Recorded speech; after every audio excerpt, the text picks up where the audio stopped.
Hello and welcome back. We're here with another Delving High brainstorming episode. We are picking up after our first episode where we came through and outlined a handful of elements that we're going to use for this story. We've got about 3 pages so far, and we touched on some of the big pieces. We've got a few mechanics of how the sim will work. We've got kind of our main host of characters, some details about the setting, and then kind of the general 3 act plot, um, kind of the big picture. Lots to fill in here. I think a helpful place to start might just be overviewing what we brainstormed in the first session and then sort of choose where it makes sense to start today.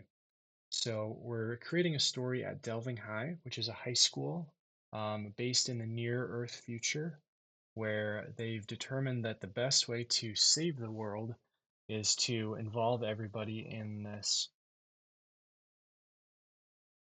simulation based game. And the game is that you enter as a hero, you perform different feats, fight in different combats, different challenges, you level up, you become stronger. But if you die, to this permadeath note here, if you die, you've lost your hero life. So losing your one hero life means you're now playing as an enemy of some kind, as a mob.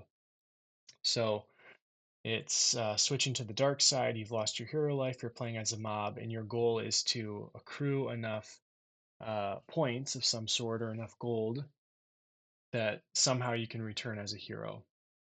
And the idea is by giving a handful of different streams of play. Let's say hero, mob, like not NPC, but sort of the Mordecai equivalent, if you're familiar with Dungeon Crawler Carl. Giving a few different play routes lets people trickle in different ways, and it creates kind of an unending opportunity for engagement. So the idea is that this simulation is kind of um, the ultimate kind of addictive, entertaining thing that can pull everybody's focus away from the real world where things can really go bad and into this simulation where people can fight, there can be conflicts, but it's not real. So there's no world ending possibility. So that's sort of the underlying core of why this simulation exists is the it's presented as the Earth's self-defense system, that instead of people having conflict in the real world, everything is regulated down to this simulation. So that's kind of the backdrop of what we're doing here, and I'm hoping to tap into some of those mechanics that are present in things like Dungeon Crawler Carl, where if you have a backdrop that is necessarily trying to make things as entertaining as possible, it lets you do some really cool things, right? So in Crawler Carl, the whole idea is the universe is putting on a game show, and the game show is Earth. Everybody in Earth is trying to survive the dungeon. So there's all sorts of crazy things that can happen to elevate the stakes to make things more entertaining. And by being able to rationalize that against the backdrop of the story, you're able to sort of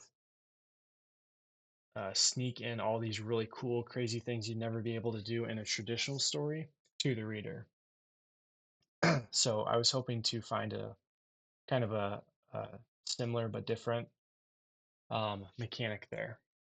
So that's a little bit of the background. Our main character is going to be Jack. He is going to play as a type of an archer class. I'm hoping to turn some of the archetypes on their head while also keeping the coolest thing about kind of the stealth archer. Um, keeping the core of that, but presenting Jack in a very different way. His team, which we'll get to in a little bit here as we get into the plot, is going to be Atlas and Charlie. Um, They may or may not gain a fourth player, thinking probably not, as they go. Our story is taking place at a high school called Delving High. My long-term thought is to identify a handful of other high schools that are focused on different types of events in the simulation. So Delving High obviously is related to dungeon diving or dungeon delving. So the emphasis of this high school or the specialty is going to be training students to participate in, increasingly higher stake dungeon dives, um, with the idea of preparing them for, let's say, a university or some sort of higher education or quote unquote, the workplace, in which, that company or that university specializes in dungeon dives. So the other high schools may be related to things like, tower defense or survival or whatever. You can kind of pick your archetype. But for us, I thought starting with dungeon diving sounds fun, and just a kind of a nice entry point. It's pretty common. A few small details about the world. Um, the kind of one of the core mechanics is this roguelite element. So I wanted to do something a little bit different than just a standard RPG, or I should say lit RPG. I wanted to try to introduce some roguelite elements. And what that meant is as students are doing quests, doing activities at Delving High, they're participating in the sim in different ways. They're fighting enemies, they're working together on different things, and they're gaining gold, experience in gold. This is just like a typical lit RPG. The difference is after their homework ends or their activity ends, essentially the gold that they've gained is lost. Or I shouldn't say lost, but any progress they made, any um, gear they acquired during that activity is lost. The only thing that transfers is gold. So between combats, or between sims, gold can be spent on permanent upgrades, so improving stat points, um, acquiring items, things like that. So there is a baked in progression system, but it occurs kind of outside of the sim. Um, on the other hand, gold can be spent in the sim on non-permanent items. So maybe you can imagine you could buy, let's say, a common cloak outside of the sim for a certain amount of gold. And for that same amount, you could buy it in sim, but it may be at a rare or a legendary difficulty or whatever. And the idea is you have to make a choice between buying something in sim that's not going to be permanent, um, with the hope of doing really, really well in that sim and actually earning more gold? Or do you just hold on to whatever you manage to accumulate with your base stats and just kind of play a slow but steady game of just investing outside? So I wanted to present some different options that would give students and any player, a little bit more flexibility and allow for some kind of well-timed power spikes. And then gold can also be bought with real world money. So there's an element of crossover between, the pay to win element of if somebody comes from a wealthy background, they can afford certain opportunities that the standard player can't. We're going to have a variety of classes. I've been thinking about, and this is probably what we're going to focus on today, but I've been thinking about kind of a triangulation of how a player's um, character is specialized. I think that's the best way I can describe it. Um, there's lots of different options. In Primal Hunter, you've got like a class, and then you've got I forget the exact term, but it's like a trait or a variant or something like that. So you essentially have, and you also have a race. So those would be three sort of distinct factors that influence how you level up, where your skill points are allocated, things like that. Dungeon Crawler Carl, you've got a race and you have a class, and that class eventually gets specialized, but it's essentially two distinct, distinct things. So my thought, I was trying to work along some of those lines while introducing kind of a newer element. And like I said, I think that's where we're going to spend some time today. So let's create a little space here. Where we start is with our class. So these are going to be the relatively generic, broad categories. I want these to be identifiable. I want them to kind of evoke some sort of known quantity with the reader. So we're looking at archer, knight, wizard, things like that. Um, and this kind of dovetails with our plot. We're not probably going to go into this in a lot of detail in this episode, but essentially the first arc is Jack creating his squad and all of them kind of getting their classes. That's the very first thing that happens in the story is the class selection. So every student that is starting at Delving High is choosing their, archer, knight, mage class. So that's the big category. I don't exactly know what that's going to describe. I don't know quite what um, the class is going to mean. Like, does it just affect the skill upgrades? Does it affect point distributions? Things like that. So let's put a little question here.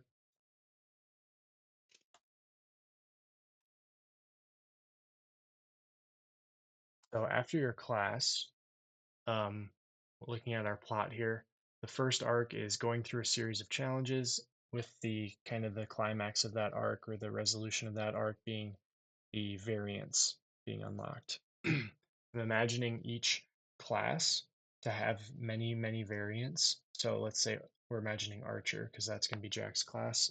There may be something related to sneak attacks.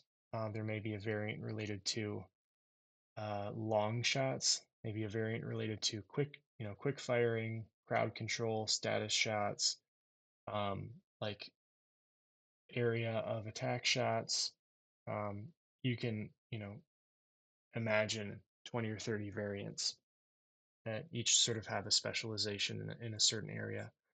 So based off of how the student performs in these first couple of challenges, they're going to be kind of given a variant that sort of fits them. So I guess I should pause here and say the idea is I want the character to be a combination of the student's choice, their ability, and like who they are. Um, and I had some good thoughts on that last one. I'm hoping that they're going to come back to me here because that would be a little bit sad to not have these. But so thinking about this step by step, the class is what they choose. So every character or every student has the choice of what class they want to play when they first start this. So they have the choice. It's not none of these options are barred from them. They can choose anything. So that's the choice element. Variant is going to be what they're good at. Um, and like I said, that's going to be presented based off of how they perform in the preceding challenges. And then, shoot, I think I'm drawing a blank on kind of that triangulation point. I had the thought about a week ago, and I'm not sure that I really wrote it down anywhere, which is not very helpful. Hmm. So who they are, what would that be? The variant is based off of what they do. Um, hmm. This is unfortunate because I think I had a pretty interesting idea here. A little tea might help.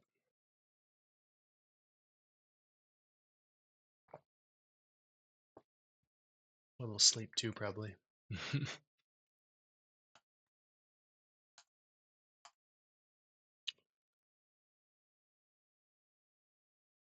Writing something out.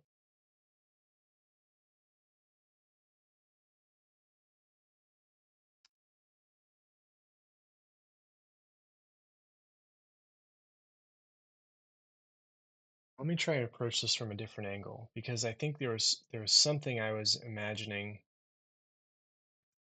about skills, kind of like skills, buffs, and um, maybe another piece. Let me see if I've got anything in here. Look for skills. That's interesting.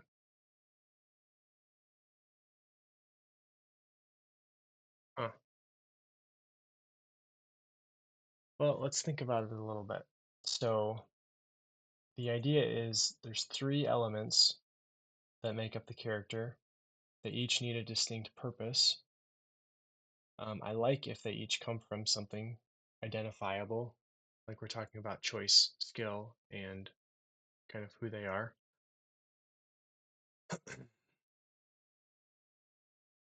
So thinking about what each of these does, the things that come to mind are skill points, skills, and like perks.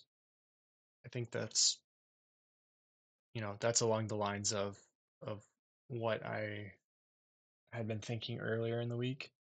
So to me, it makes sense. The class is what's going to govern your skill points. So every time you level up, whatever your class is will affect what that distribution is. Um, I think that makes sense. I think that seems the most likely. I like having perks as the ultimate goal, kind of the ultimate reward. Um, stacking, stacking perks is kind of the coolest thing you can do. So I think if that's based off of who they are, I think that's ideal. And this is starting to sound a little bit more familiar to me. Um, so I think I'm on the right lines there. So we were calling this a class, a variant, and a trait, maybe. That might be what I was thinking to call this. Um, or charism, or sort of like charism. Maybe let's call it that for now. This would be something like, to kind of contextualize this a little bit more. I'm thinking in our plot that Jack is going to be the leader of this squad with Atlas and Charlie. Um, Atlas is going to be lacking a lot of confidence. He's going to be uh, big. He's going to be strong, but he's not going to believe in himself. And he's not going to be assertive at all. Charlie's going to be similar, but he's going to be like almost completely non-combative. He's going to be some type of like an engineering class, I think, unless if I make him um, like a summoner of some sort. But I want them both. I want Charlie and Atlas to feel really weak and like they have a lot of potential to grow, but at this point, they're like 13 years old or whatever. They're freshmen. They're uh, not in a place that it looks like they're going to make it through their hero life, through the semester. So Jack, his charism has to be something related to leading them. Like it, like who is Jack? He's got to be some sort of like a compassionate leader. And so I'm imagining some of the perks that he's going to get are going to be related to like protecting the people in his squad, which is very different than what you would typically associate with an archer. So maybe another way of describing these three things class, variant, and charism or trait, whatever, is that I want there to be kind of an identifiable related package of class and variant. So you can easily imagine a stealth archer or um, a flame knight or a like area healer. Those are pretty understandable. Like you toss the adjective with the class and you get like a subcategory of that class, and you can imagine the cool skills and stuff that that would have. I want that to be easily identifiable, but to have a wild card down here in the third slot, that let's say it's that the stealth archer like Jack is, but they have leadership qualities here. All of a sudden that's completely different than what you would imagine somebody, hiding in the trees shooting arrows to be. Or if it's that area healer, but their trait is uh, like, I don't know, greedy comes to mind or something. All of a sudden it's like, okay, maybe they have some crazy good perks related to like acquiring gold or something like that, but also maybe your healer is prone to like um, doing some crazy stuff in combat, like running away from the group to loot something, or to like if they find a certain treasure, they're gonna just like leave the party. Um, but anyway, you can see the idea is toss a wrench into kind of the typical nomenclature and just give a huge amount of permutations of classes that can be made because they're based off of the personality, and not just like what what the player wanted to do. Maybe that's the best way to say it is the class is chosen, so it's what the student wants. The variant is what they're good at, so it's basically the way they want to play the class. But the charism or the trait is innate. It's not chosen. It just is. So it's going to reveal a lot about the students, which I think is interesting. But also, it may help their class a lot. It may totally throw them off or adjust the way they have to play. So I like that. Let's shift to thinking about progression a little bit and go back to this skill point skills and perks. Um, I'm at a bit of a crossroads here. I'm thinking back through Primal Hunter and Dungeon Crawler Carl just because these are two, you know, leviathans of lit RPG right now. And Primal Hunter pretty much quantifies everything. Your archer would be a particular class, your archer would be a particular level, your variant would be a particular level, and your charism would be a level. I'm wondering if we want to do the same or go more in the vein of DCC, which does not level up, your race or your um, class. I'm probably more in line with DCC for a couple reasons. What Dungeon Crawler Carl does is your class. I'm just gonna sort of map the terms over. Your class and your variant would give you basically a permanent buff. Um, so like Carl's class gives him like a 5% increased experience on every other skill, so he levels everything else up faster, and it gives him some miscellaneous, poison resistance and whatever, I think. Um, so we could do that. The reason I like this idea off the bat is if we're writing this in a high school environment, we're kind of shooting for a little bit of a younger market, or younger reader. And even though this is lit RPG, I think we want to avoid completely dunking in numbers and stats. So if we can avoid like a class level to keep track of, and um, like a variant level and a charism level, that's three fewer variables that the reader has to keep track of.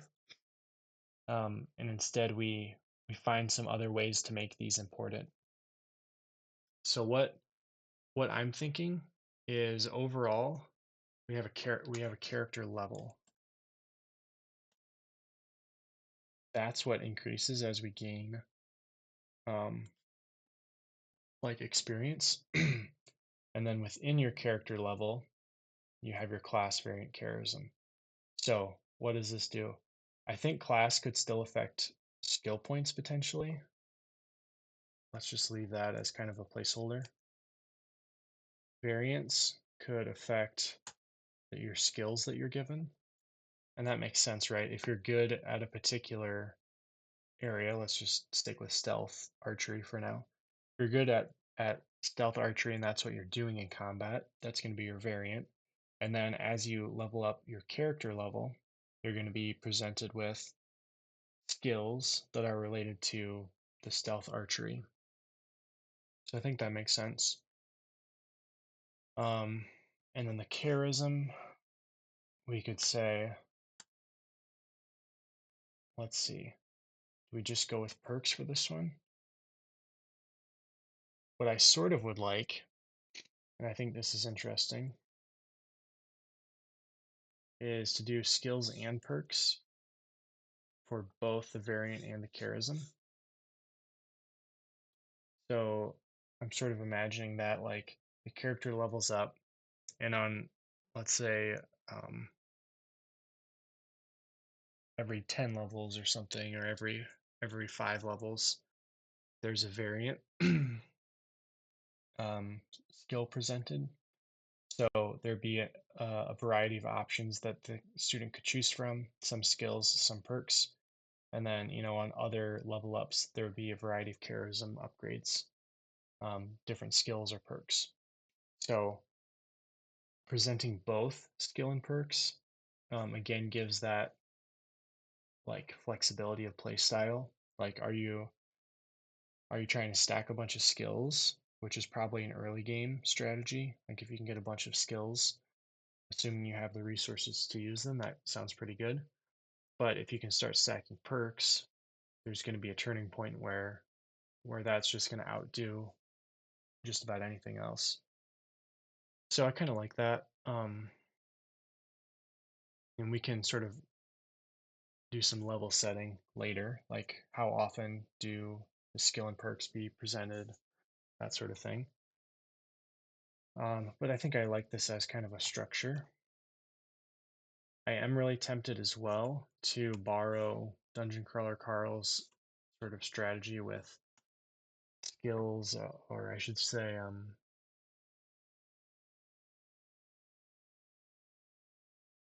areas of study. That's a little bit too dry, but I'm inclined to borrow that approach to other skills, where the character could level up their, two-handed combat or their sneak skill, or their, you can make that more and more nuanced. And then as they hit certain thresholds within that skill, they get, skills specific to that. I think that's probably good. And it gives some interesting, further customization because let's say your variant is the stealth archer, but if you're Jack, you're going to be doing a whole lot more than a typical stealth archer would. Um, so it's going to be able to kind of let us round out his character,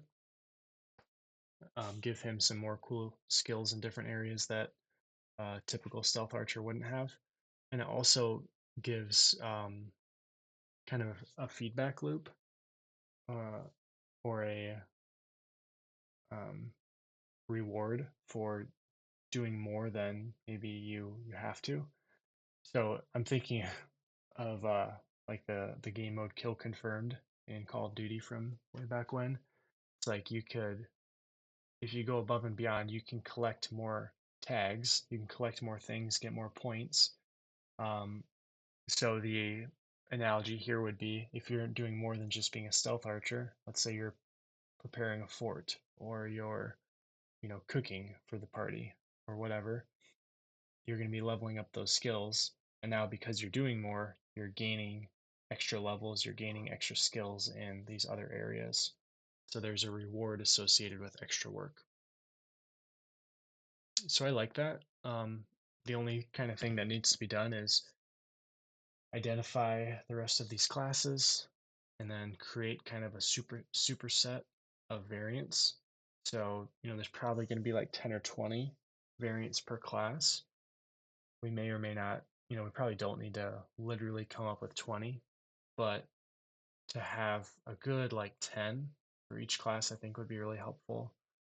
Come up with some really kind of flavorful, interesting combinations that you wouldn't normally expect.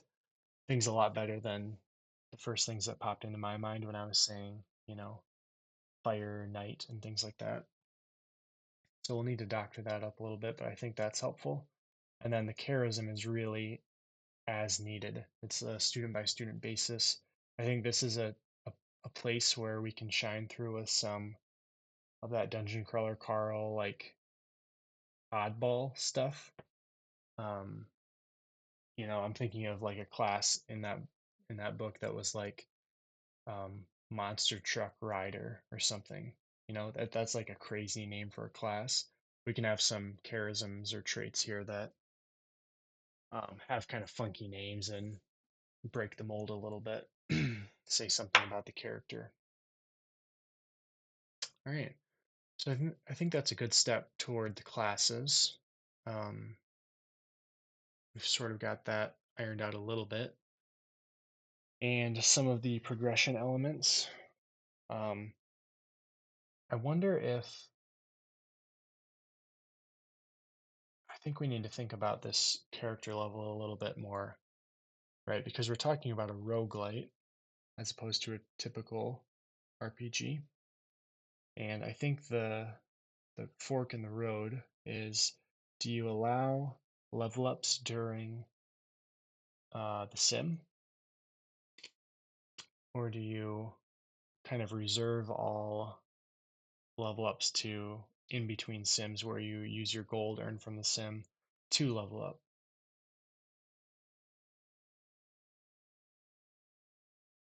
Uh, this is a very big decision.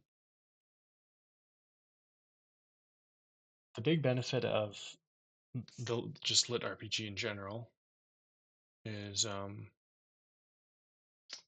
that's interesting.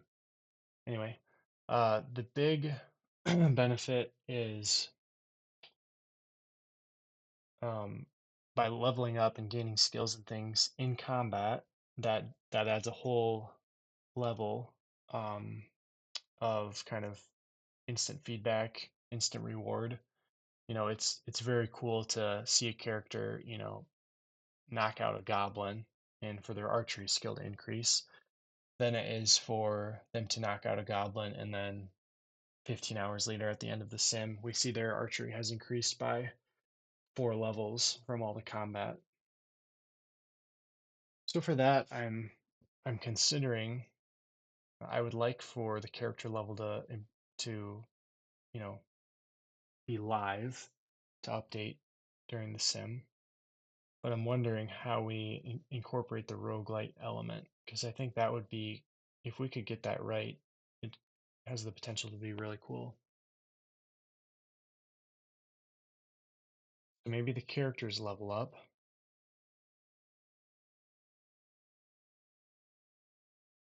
but anything they acquire is not, uh, does not carry with them through the sim. That could be. It's like, I'm imagining in a lot of these sims, there's going to be